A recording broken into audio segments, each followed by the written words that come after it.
दोस्तों, आज हम सब लोग गुरु गोविंद सिंह जी के साहिबजादों और माता गुजरी देवी जी की सुप्रीम शहादत, माता गुजरी कौर जी की सुप्रीम शहादत को नमन करने के लिए इकट्ठे हुए हैं। हम पूरे दिल से उनकी शहादत को नमन करते हैं और मैं समझता हूं कि शायद मानव जाति के पूरे इतिहास में, केवल भारत नहीं पूरी दुनिया के इतिहास में इस किस्म की शहादत की दूसरी मिसाल देखने को नहीं मिलती है।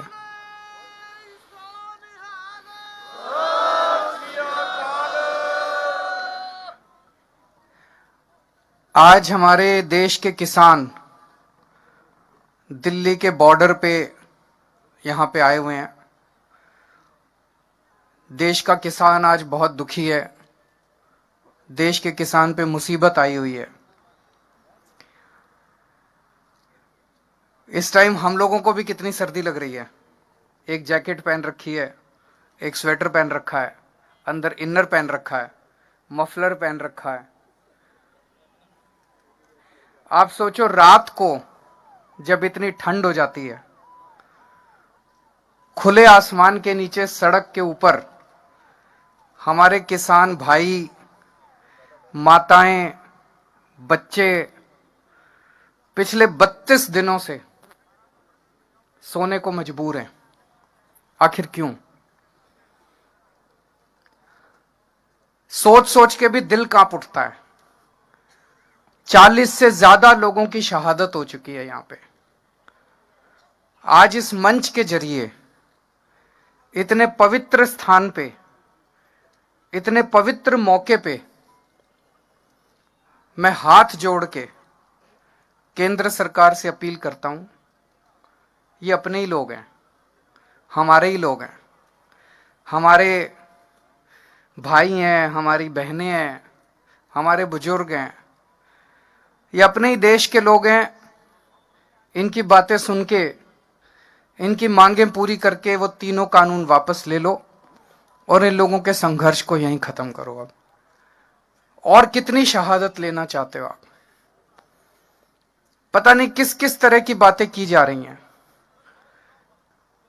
तरह तरह से ये सभी सरकारों का एक तरह से हथियार होता है। मेरे को याद है जब अन्ना आंदोलन में हम लोग बैठा करते थे, हमें भी बदनाम किया जाता था। आज किसानों को कहा जा रहा है आतंकवादी हैं, किसानों को कहा जा रहा है राष्ट्रद्रोही हैं। अरे किसान आतंकवादी हो गए और किसान राष्ट्रद्रोही हो गए तो तुम्हारा पेट कौन भरेगा? तुमको रोटी कौन देगा उसके बाद? 70 साल से किसानों को, अपने देश के किसानों को सबने धोखा दिया। सारे नेताओं ने धोखा दिया, सारी पार्टियों ने धोखा दिया। किसानों ने केवल और केवल धोखा देखा है अभी तक। सारी पार्टियां कहती थी तुम्हारे लोन माफ करेंगे, किसी ने लोन माफ नहीं करे। सारी पार्टियां चुनाव के पहले कहती थी तुम्हारे बच्चों को नौकरी देंगे, किसी ने नौकरी नहीं दी। अब ये तीनों कानून लेके आए हैं। इन तीनों कानूनों के जरिए भी इनकी खेती भी छीनना चाहते हैं। किसान के पास खेती के अलावा तो कुछ होता नहीं है। उनकी खेती भी छीनना चाहते हैं। उनकी खेती भी उठा के बड़े बड़े 2-4 इनके पूंजीपति दोस्त हैं, उनको देना चाहते हैं। अगर खेती भी चली गई किसान की तो फिर वो कहां जाएगा? और तो तुमने इनके लिए कुछ करा नहीं। खेती करता है बेचारा किसान। खेती भी चली गई तो किसान कहां जाएगा फिर?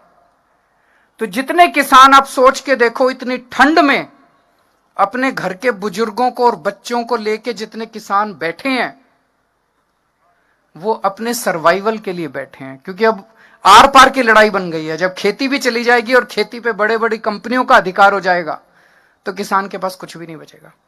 तो अपनी खेती को बचाने के लिए बैठे हैं।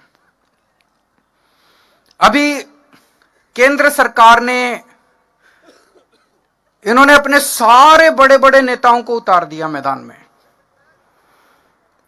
इन्होंने सारे मंत्री उतार दिए, सारे इनके मुख्यमंत्री उतार दिए इन्होंने मैदान में। आके भाषण दे रहे हैं इस कानून से किसानों का फायदा है। इसके कारण मैंने इनके सारे भाषण सुने,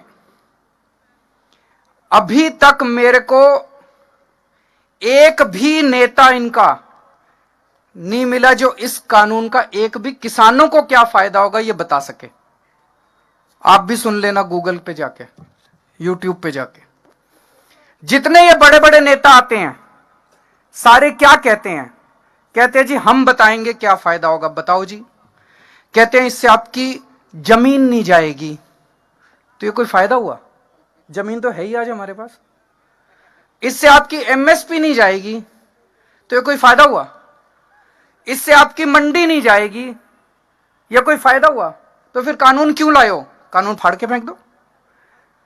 आज भी नहीं गई, कानून फाड़ के फेंक। तो इनको कोई फायदा नहीं बता रहे, वो कह रहे कोई नुकसान नहीं होगा, किसानों का कोई नुकसान नहीं होगा। तो फायदा किसका होगा? फायदा उनका होगा। यह साफ जाहिर है कि किसानों का कोई फायदा नहीं है। फिर एक फायदा बताते हैं ये। क्या फायदा? कहते हैं अब किसान मंडी के बाहर पूरे देश में कहीं भी अपनी फसल बेच सकता है। बताओ जी कहां बेचें? मैंने पूछा इनसे, मैंने कहा अभी बिहार में मंडी नहीं है, 800 रुपए क्विंटल बिक रहा है वहां पे फसल।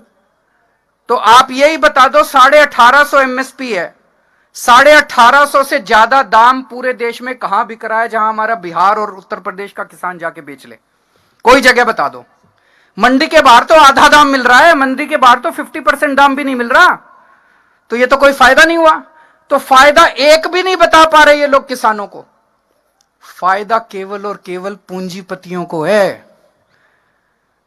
केवल तो आज पूरा देश दो भागों में बटा हुआ है। एक वो लोग हैं, कुछ लोग हैं जो उन पूंजीपतियों को फायदा पहुंचाना चाहते हैं करोड़ों किसानों का नुकसान करके। एक वो लोग हैं जो किसानों के साथ खड़े हैं, और 4-5 पूंजीपतियों को नुकसान हो जाए तो क्या फर्क पड़ता है?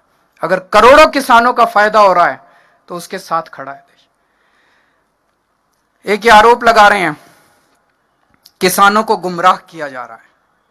मैं आज यहां से चैलेंज करता हूं, मैं चैलेंज करता हूं केंद्र सरकार अपने सबसे बड़े, जिसको भी इसका पता है वो आ जाए, और हमारे किसानों के नेता आ जाएं और पब्लिक में डिबेट कर लें दोनों को, किसको ज्यादा जानकारी है। कहते हैं किसानों को जानकारी नहीं है, किसान बता देंगे।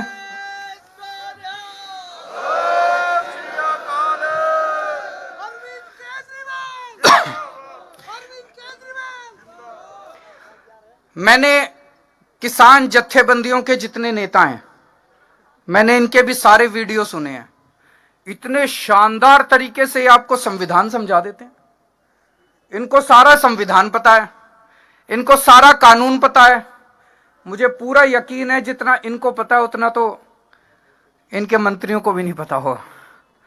तो मैं आज चैलेंज करता हूं, एक बारी दूध का दूध पानी का पानी भी हो जाएगा कि इनके जितने, जो भी इनके सबसे बड़े मंत्री हैं जिसको सबसे ज्यादा इसकी जानकारी है, वो आ जाएं और हमारे किसान नेता आ जाएं और पूरे देश के सामने आमने सामने डिबेट हो जाए। पूरे देश को पता चल जाएगा ये कानून कितने खतरनाक हैं और ये कानून कितने गंदे हैं। तो मैं आज उम्मीद करता हूं इस पवित्र स्थान से कि केंद्र सरकार और किसानों की शहादत ना करवाए। 40 से ज्यादा किसान शहीद हो चुके हैं और अब इनकी आर पार की लड़ाई है। जल्दी से जल्दी केंद्र सरकार इन तीनों कानूनों को वापस ले, एमएसपी की गारंटी दे, उसके लिए कानून लेके आए और अब किसानों का संघर्ष खत्म करवाए। बहुत बहुत शुक्रिया।